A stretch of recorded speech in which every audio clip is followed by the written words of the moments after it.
नमस्कार दर्शक बंधु मंगल टीवी को आपण मानक स्वागत करुछु। आज डोभा ग्राम रे चली त्रिरंगा शोभा यात्रा बरगढ़ जिला झारबंद ब्लॉक डोभा ग्राम त्रिरंगा शोभा यात्रा आरंभ होईछि।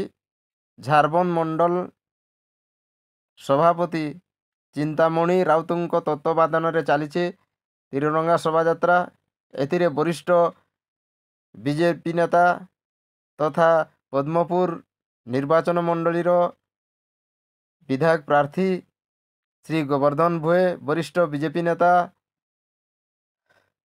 दुर्गा प्रसाद अग्रवाल, छोटनकी ग्राम पंचायत समिति सभ्य सत्यम प्रधान, सरपंच चिंतामणि राउत, मनोरंजन विश्वाल,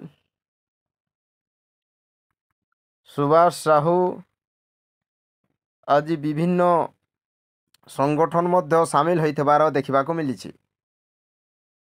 एही विराट त्रिरंगा शोभा यात्रा रे डोभा कॉलेज रो छात्र छात्री माने त्रिरंगा शोभा यात्रा रे सामिल होइथिबार देखिबाको मिलिछि।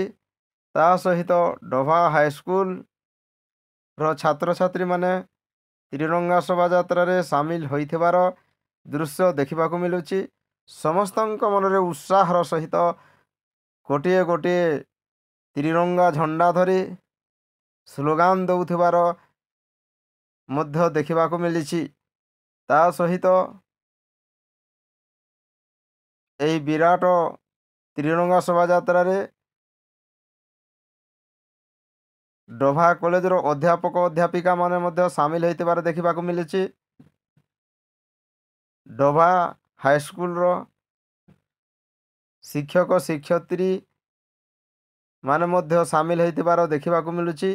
विभिन्न स्वच्छासेवी संगठन मध्य सामिल होइथिबार दृश्य देखिबाको मिलुछि एवं समस्ते गोटे गोटे त्रिरंगा पताका त्रिरंगा झंडा धरी रैली रे सामिल होइथिबा दृश्य देखिबाको मिलुछि एवं समग्र विराट पटुआर रे समग्र डोभा ग्राम परिक्रमा करुथिबारु साधारण जनता उत्साहर सहित त्रिरंगाकारी को